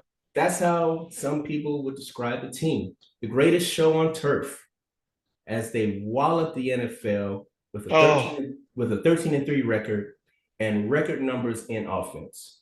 Kurt Warner was a was a backup quarterback in the preseason, and he ended up being the league's MVP with hmm. 4,350 yards and 41 TDs. Yes. Marshall Faulk was an all-purpose beast, over 1,300 rushing yards and over 1,000 receiving yards in one season. Well, you got to say it how Dan Berman said, Marshall, Marshall, Marshall. Marshall. That was it. That was it. Yeah. But we can't forget Sir Isaac Bruce, Mm. who had 77 catches and had over 1,100 yards and 12 TDs. And Oh yeah. on top of all of this, they had one of the greatest Super Bowl wins ever in a close Mm. game with the Tennessee Titans. The Titans were just 1 yard away Oh from scoring a winning TD, but ran out of time. And yes. this dominant, heartfelt, exciting team won 23-16. Boy, This is a team that kind of covers a lot of bases yes, it because does. not only were they such a dominant team for 1 year, but they were also a kind of a Cinderella team as well. Yeah, that's right. I mean, because you have this team that basically came out of nowhere with a quarterback that came out of nowhere, He was and playing they for arena football, like an Iowa team in arena football, and he was bagging groceries in the off exactly. season. Yeah, I think he was doing like shelving groceries or something like that. And Marshall Falk, I mean, he was an all pro by this time, but he Oh just yeah, yeah, didn't. yeah. But he just didn't have like that extra help on the offense, Mm-hmm. that he Because he didn't needed. have the quarterback. Yeah. So when this team was put together, it was, I don't know, how do you say, magic in a bottle or lightning in a Yeah. bottle? Lightning in a bottle. Yeah. Yeah. Oh boy. I mean, I'm looking at the players, the Pro Bowlers they had. Kurt Warner, of course, made it. Marshall Falk, Isaac Bruce, Orlando Pace, big deal on the offensive Ah, line, blocking yeah. for Marshall Falk and keeping and protecting Kurt Warner. We Mm-hmm. had DeMarco Farr, Kevin Carter, and Todd Light. And then on the All Pro side, add in there Tony Horn, the kick return. Why not? Second team Mm-hmm. All Pro. And you're looking at the greatest show on turf. And Dick Vermeil was always crying. It seemed like he was crying. It was just crying. He was always crying. Why are you crying? He always broke down in tears, feeling like all the time. And that it was really and they actually started. I believe that's when they brought in their LA uniforms, the Yeah. the more royal blue, whatever it's called, and that yellow that the Rams wear kind Mm-hmm. of ish now. They have a new take on it now. But I mean, they won it all. Greatest show on turf. It was because I think that people talk about how it was such a fast offense because they were in that dome in St. Louis, and it was Mm-hmm. that AstroTurf or whatever it is that they had it down that you could really just go Yeah. on that field. And yeah, but yeah, while it was said, man, uh, just moved out of Houston. The Tennessee Titans almost pulled it off. Yeah. Almost, it looked like he wasn't going to make it. It was going to be close, and he reached arm out, and it's 1 yard. Almost pulled it off Yeah. It with was unbelievable. unbelievable with Steve McNair and all of that, Alcorn State's finest. But what a time to be a football fan when we started seeing those offenses doing. Things like that. Yeah, we started really seeing that, I think, around then. And that Super Bowl, that one was kind of it was a little it wasn't hard on me. It was exciting, but I really didn't Yeah, know. I really didn't know who I wanted to go for. I mean, do you go for Tennessee, who was formerly the Oilers, and correct. you still have remnants of the Oilers, because of some of the people that were still there, like Eddie George, Steve McNair, and I was just thinking to myself, God, I really want them to win. But then you had, the Rams, who had like this unbelievable offense, this Yes. unbelievable quarterback, and just the way that they played. And for me, it was like, whoever wins, I'm happy for Yeah. them. The Yeah. only thing, the only thing that kind of made me a little sad, it was like, damn it, if they were still in LA, Oh, yeah. And I'm sure they the were Houston fans were saying they were still in Houston. exactly. Yeah. So that so It's, that it's, that it's, it's like the worst of that everything. Yeah. it It's like, for especially for me, it's like, man, that's the worst of everything. They, oh, they yeah. should be in LA. They should be in Houston. Houston. Ugh. Yeah. It's really, Oh, and you think it's almost like it's like a partial underdog story as well, which could have been in a bracket all by itself because, you think of Kurt Warner's story. He was the fourth string quarterback. mm-hmm. I can look it up. I forget the story how he found himself starting. But yeah, he was playing for one of the Iowa arena football teams and was bagging groceries in the off season or something like that. And now look, I mean, I think he's still spending that money, and so Mm-hmm. it just ends up being this amazing story as well, and it just and unstoppable. I don't know if we saw an offense like that at that time, and I don't know if maybe that opened things up that the NFL said, you know what, this is nice. Mm. Let's change some rules and let's get more of this going because we like this a lot because we started seeing more and more of these spread out offenses going more. Yeah, exactly. Okay, All good right, one, very good one. moving All on. right, man, keeping it going. All right, cool. Let's just flip through the old Rolodex here. I'm gonna go with staying with the NFL football team I don't like, but man, I can't help but respect it. The '93 Cowboys. How about Oh, them Cowboys? Boy, the people made fun of me on the school bus. Woo! So this team brought the Cowboys back to glory by repeating as Super Bowl champions. A 12-4 season record behind their three Hall of Fame players, Troy Aikman, Michael Irvin, and Emmitt Smith. Mr. Smith is what my father's homegirl used to say, who won the MVP that season, although he missed the first two games of the season. Led the NFL in offensive scoring with 23 and a half points per game, defensive scoring with 14.3 points per game, and they beat the Green Bay Packers, their rivals, to get and the Niners to get to the playoffs there are and other beat my rivals. poor but my mother and grandmother's team, those poor Buffalo Bills, Oh, 30-13 in the Super Bowl to get back-to-back champions. One of so it was back to back. So was that Buffalo's? They beat Buffalo twice. twice. Yeah, Yeah, and that was the second time I think they beat Buffalo yeah. So, in the Super Bowl. so It was because it wasn't as close. Yeah, it wasn't. No, the first one was a bigger blowout, and then you had this one.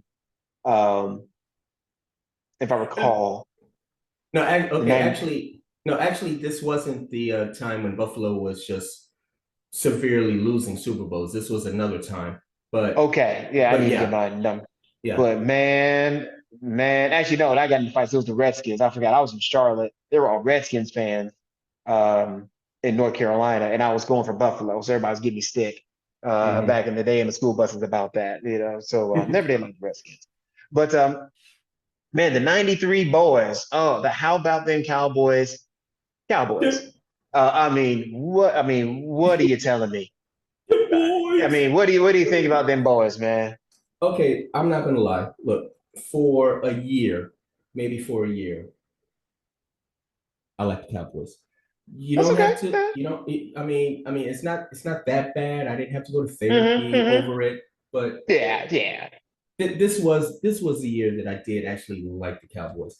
It was mainly because of Troy Aikman because he was a UCLA guy, but I had lived in Dallas for a couple of years. I didn't really like the Cowboys at that time, but when they drafted Troy Aikman, I gave them a Mm-hmm. chance. I like Jimmy Johnson as a coach as well, so I gave that a chance as well. And yeah, I mean they were dominating. There was nothing Yeah, you this could is there was nothing you could say about it. And even my parents yeah. they sent me a Cowboys hat when I went off to Mm-hmm. when I was stationed in Hawaii. They were like, "Why'd you send me a Cowboys hat?" Okay, I'll wear it. But Yeah. yeah, I mean, this team had everything. The two games that Emmett missed, and it wasn't due to injury; it was due to mm-hmm. negotiations about his contract. Yeah. Oh, And okay. Okay. I thought that was kind of interesting. It was like, you know, give me my money so I can go out and win this for you. And That's right. and he ended up winning the MVP over that. It was like, see, and Mm. this was one of those years where you like people really they feared the Cowboys. Oh, They you had feel a yeah, you they had they they had had that everybody. They had everything. they had that awesome defense. Uh, they had basically arrived to be rivals to Green Bay and San Francisco In San because Francisco. Green Mm-hmm. Bay Because and they were killing everybody. because yeah, those were the teams that just dominated the NFC along with the Giants. Sure. So they had finally arrived and they started beating all the teams that they were rivaled with, and it was just it was that crowning achievement. It was like they have arrived, they're here, they're not going anywhere for a Mm-mm. quite a long time. So Yeah, I jumped on the Cowboys bandwagon for That's okay. a Yeah. a year. It was a year.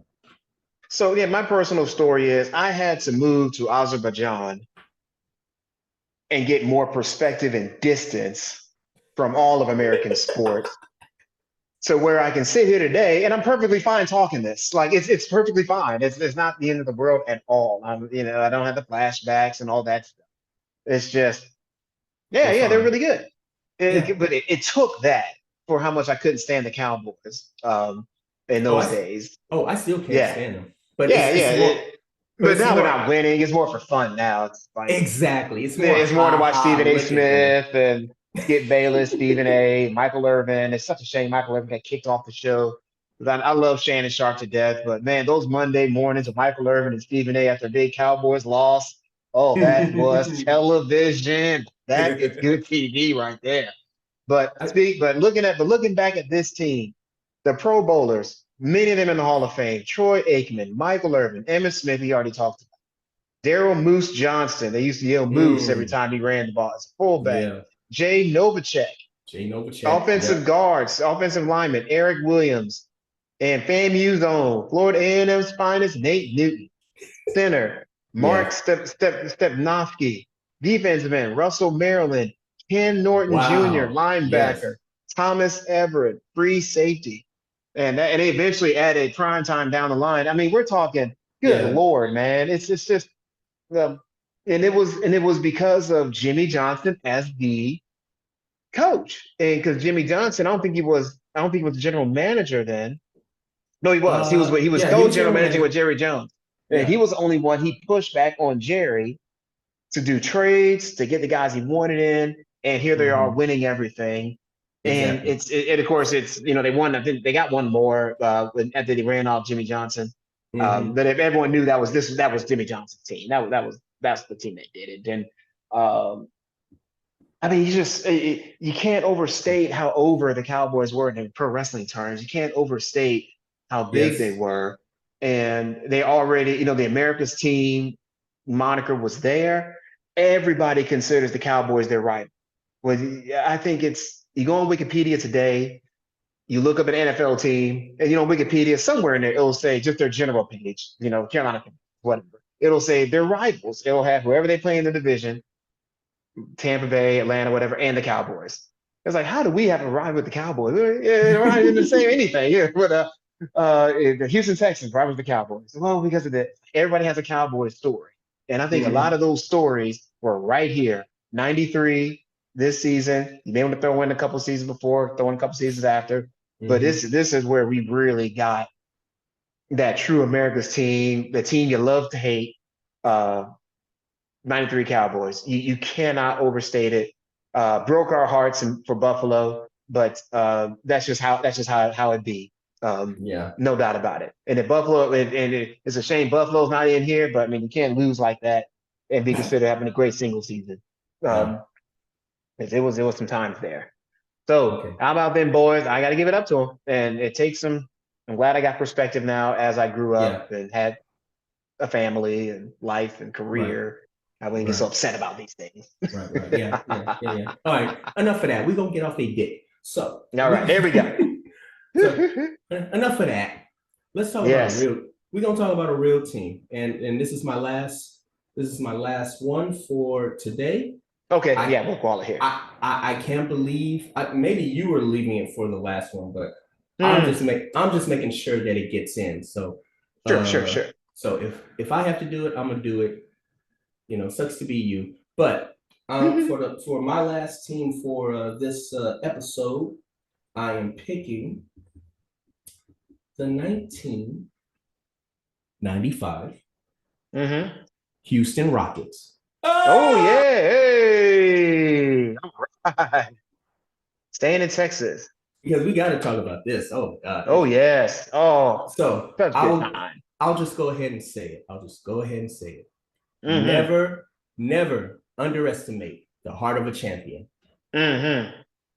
These famous words were the words of the head coach, Rudy Tomjanovich, after his team pulled off an amazing feat. The Rockets, were champions in 1994, hoping to make it back to the finals in the next season. But injuries and personal problems amongst Hmm. the team kept Houston in the mid card. Yeah. Yeah. Even a mid-season trade of acquiring Hall of Famer Clyde Drexler did not have the impact the team had hoped for. The Rockets Mm. went into the playoffs as the sixth seed in the West, and no one gave them a chance to get out of the first round. But this team fought, and they fought hard, going through three 60-win teams, including Mm. the league MVP, David Robinson, and the San Antonio Woo! Spurs. Woo! Rock, the Rockets ended up making it to the finals again. Hakeem Mm-hmm. Olajuwon, amid not getting back-to-back MVPs, led his team to eviscerate the Orlando Oh Magic, yeah, they destroyed the man. Destroyed. Yeah. led by Shaquille O'Neal, Yeah. beating the number two seed and the number one seed in the West, and then beating the number one seed in the East. They pulled off one of the greatest comebacks in the NBA by sweeping Orlando for the championship. It's something we may never see again. Mm. Mm. Mm. You love to see it. Oh, I remember them days. So yeah, Hakeem, the Dream, Olajuwon, Clyde, the Glide, Drexler. We'll talk about some nicknames. All Houston Mm-hmm. guys. Fly Slammer I wasn't Jammer. living in Houston then. Yeah, it would have been a few more years before I got to Houston. Kenny the Jet Smith. I love this. These people call Mad him. Max. Oh Vernon man, Mad Max yeah. Max. Damn, And I don't know if they did have a lot of nicknames on they had that a lot of team. nicknames. Yeah, Sam Cassell. I don't know what they called him. Not just ugly, but E.T. that's all right too. Uh, That's all right. hey, And I then don't Rudy care. Tomjanovic. Uh, I imagine Serbian. We just established the itch is a Serbian name. So, but yeah, the it's love to see it. Um, really, just because this was the interstitial year that we did not have Jordan. So Right. it's almost like everything's wide open now. This is your chance if you're gonna get in while Jordan is dealing with gambling. I mean, playing baseball, then you Mm-hmm. can get your chance to get in there. Uh, and I didn't even realize till we did the research. I didn't realize that the season had not been going that well. Had to beat this many 60-win teams, and of Mm-hmm. course David Robinson for the hated Spurs, big win for them as well. And yep, and I don't know why back in them days, I just didn't. My brother, we just did not like Shaq O'Neal. I don't know why. He just couldn't stand that son of For a gun. real? I don't know why. Yeah, he's a nice guy, he's a cool dude, now, but at the time, I, we just I couldn't like stand that son of a gun. I like We love Shaq. to see him. I love to watch him. We were watching him try. We loved it. I liked Shaq. I didn't. I mean, Yeah. I wasn't trying to be a fan of A Orlando, teenager, but Yeah. yeah, yeah, true. But for some reason, I did like Shaq. I liked Penny. I liked their offense. I wasn't particularly enamored with them, but I saw what they were, and Shaq was just kind of cool for me. But Yeah. but yeah, this was a team that just blew everyone away. Oh yeah. One fun fact. Um, Hmm.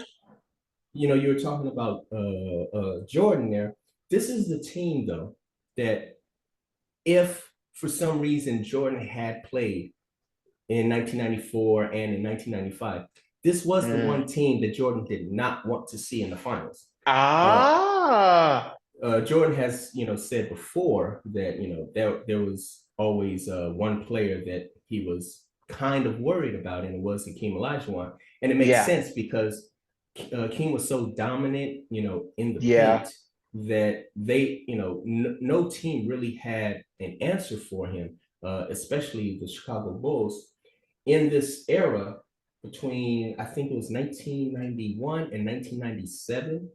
Hmm. Uh, the Rockets are the only team that had a winning record against the Chicago Bulls. Oh The only yeah. one. Oh wow. I didn't know Reg- that. Regular season, but still, Okay. regular season, but yeah, they're the only team that had beaten the Bulls more than they lost to them. They're the only Hmm. team, So that's and why Jordan said, "Quiet as it's kept." I'm glad I'm in the West Conference. One and yeah, I'm playing baseball. Those So guys, yeah, I don't want to get beat. so yeah, and you know, I love when people want to revere Jordan and say, you know, if he would have stayed in those 2 years, it would have been H It'd, three. it'd And been an eight. and Yeah, I'm like, yeah. look, stop it. It's a good theory, but you know, the Rockets were the Rockets at the time. Hakeem Yes. was Hakeem, and plus going for 8 championships, that just wears on you. I think it would have. There's no way it would have been eight I don't think straight. it would. So No, no, that's like, there's no way. Oh, and I forgot they had Robert Ory on that team and Vernon Maxwell. I mean, yes, Mad Max, like I said. Oh yeah, woo, Big Shot Rob. Damn, there's a lot of nicknames on that woo, team. yeah, Robert Ory, who I was convinced back then was the same man as Will Smith. I just knew it. I knew it. Everyone did. Yeah, Everyone yeah. did. You never saw him and Will Smith in the same place at the same time. So, Uh, but yeah, yeah. So what was the yeah, other so the thing? Rockets, 95 Rockets, all is we're the Beyond Sports Group is very much a Houston-based-ish group, and so is the bracket. And I know those guys are like, where are the Rockets at? Where are the Rockets at? We're not gonna let you back in the city if they're not Of thumbering course, this thing. And so at least now I will be welcome back in Houston. We got the 95 Rockets in the bracket. Vote early. You can't vote often. You only vote one time because we're using Facebook system. But exactly. tell your friends, tell your neighbors, Another get you some purple drink and another get in thing that there. another Yeah. thing that I wanted to say was I know I said 61 teams. Technically, Phoenix had only won 59 games. Oh, okay. But Oh, but okay. let's just keep it a beam. You That's know, fine. That's it's fine. it's a Yeah, because they probably 61 won. team. Yeah, yeah, it's fine. Yeah. Don't And do it. again, Splitting hairs. no one has ever had that accomplishment before.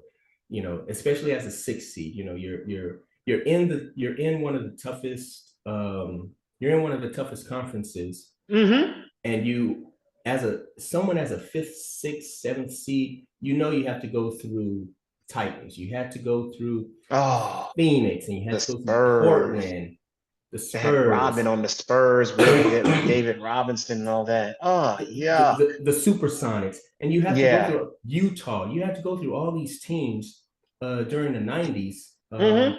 I mean, even the Lakers at certain points, Oh, yeah. and it was just a hard thing to do. And then when you think Yeah. about it, they beat Utah, which Mm-hmm. won 60 games. They beat Phoenix with Charles Barkley, Yep. uh, Mario Ellie, kiss of death. Mm.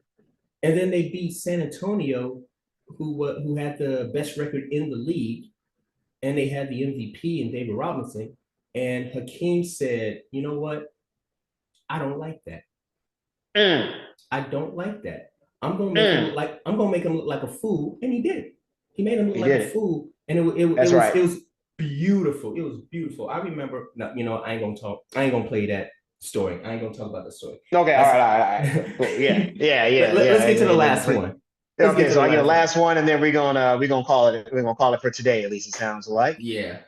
So let's stay in H Town down, Oh, we and we're staying. gonna go to the 1983 Houston Cougars. The Cougs. Oh, Easy to edit this kind of stuff. We have the Rockets and the Cougars right after that. 83 Cougars, 5, Slamma, Jamma. Jamma. Should have won it. And oh no, they won the final rather. But you got big 31-3 record with a style of play that garnered its own nickname. 83 Cougs looked to bring home the NCAA trophy back to Houston. They tore through the Southwest Conference back when it was called that. After losing the Final Four the previous season, they were looking to avenge that, even if it was NC State this time in the finals. But it's like Hakeem Olajuwon being the most outstanding player. They lost to NC State. Oh, who I think we may talk about them later. An improbable display of defense in the last 30 seconds went unappreciated when an air ball, my goodness, I can visualize it now. An air ball caught by an NC State player and dunked with 0 seconds left, losing the final for the Cougs 54-52. Didn't win, but changed everything. Yeah, I felt the 83 Cougs. I don't know what your thoughts are on them boys. Yeah, that's one of those disappointing ones that you just, Yeah. oh my God. It was a great, it was a great team. It was a great what do you call it? Dynasty of a team that Yeah, they were just undefeated in the conference too. it Yeah. just that just never won. And I mean they were good enough to have two Hall of Famers at the same time. They were Mm. good enough to, hey, they were good enough to have their own moniker, and Yep. they just weren't good enough to win. I mean, it was like fate told them you can't win, and Yes. and and even when they were supposed to win, fate just told them they couldn't It just win. couldn't do it. And Yeah. it's heartbreaking. I wasn't a Cougar fan yet, but hearing about it, it was just like, and the way they lost, it's just like when you see it, when you actually see, it's like Mm. it's like all you had to do was like one person go up, just one person go up for the rebound, for the air ball, and Hmm. not one Cougar goes up and it gets put Thinking back the other in. guy may do it. Yeah. Exactly. And it's Yeah. just like, oh, that sucks so bad. Sucks. Ugh. So It's really cool, and I know we'll talk about NC State because that's the improbable side for this bracket. But you think about the Cougs and the team here. I mean, players drafted in the NBA. We already talked about Keem Olajuwon, number one overall, stayed right home, Houston Rockets. Clyde Drexler came out that same year, number 14 pick overall, went to the Trailblazers. Michael Young, same year as Olajuwon, went to the Celtics, number 24 overall. He had a second round draft pick in Larry Michaud, a fourth round draft pick in Alvin Franklin, a fifth round mm, draft pick in Reed Geddes, back when they had 5 rounds. And it's, or multiple rounds like that. I think it's only two now.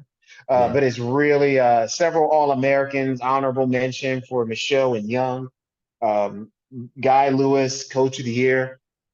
I mean, it was supposed to be the complete team. It was supposed to be the big one for Houston City. I mean, I wasn't living there at the time. They still talk about that as a child growing up in North Carolina. They still talk about the NC State win mm-hmm, over the Cougars in that year. That may get more discussion than some of the Carolina and the Duke wins in the tournaments elsewhere, exactly. to the point that just a few months ago, I'm in the arena in DC watching the ACC tournament, and NC State is winning, and they keep winning games, and I keep posting. We all keep talking about, is it 1983 again? Is it 1983 again? This is just last year. We're still in the North Carolina area, folk. That still comes up in conversation. I said it. Everyone else said it. They man it's almost a carbon copy of what happened then. And so we'll talk about Mm, AC State then, but that lets you know how big of a deal it was for the Cougars and who they had on that team, and the fact that a couple of the core they seemed to find their way back to Houston to win the championship on the pro side just made that really sweet. It should have happened then. It didn't happen. But what a team. Phi Slamma Jamma. I don't know if anyone even has a nickname like that anymore until you get probably to the Michigan, yeah, um, the Fab Five the or Fab something like Five. that. Yeah, I don't think he had a team of all stars like that. you know, All right. I think just the last thing I'll say about that, very last thing. I think Sure. if I think if they win that game and King Olajuwon is most outstanding player, Yeah. I think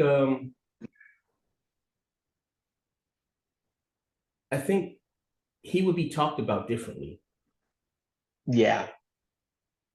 Because that was right around Jordan won it in 82 for the NC. I got to look it up. But it's in that same around then, the early 80s. But yeah, I think he'd be talked about differently. I do agree. So yeah, that's a heartbreaker, but yeah, I believe that's it. 82. I was right. Yep, 82. Yeah, Okay. 1980. Yeah. I think he'd be talked about a little differently. It's hard because Hakeem he came right after Jordan to not quite win that title, and then the years that he did win were the year Jordan was out that whole year and only came in for part of that second year. So a lot of people don't talk about it like I think they should. I think people do, but that's more of a purist conversation than the generalist. It's Yeah. unfortunate. So Yeah.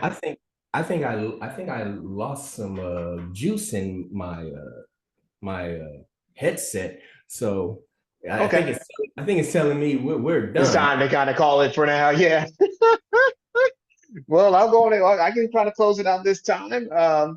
Hey, y'all, thank you for coming through. You made it through the whole video. We're gonna do some time stamping so you can just zip around all you want. We'll chop this up and have it a little more shareable as well. But all that to say, we appreciate you all coming in. We just have a lot of fun talking this kind of stuff. It's just good, clean American fun, even though we're not in America. Hell yeah. So anything else you want to say, my good man? Okay, yeah.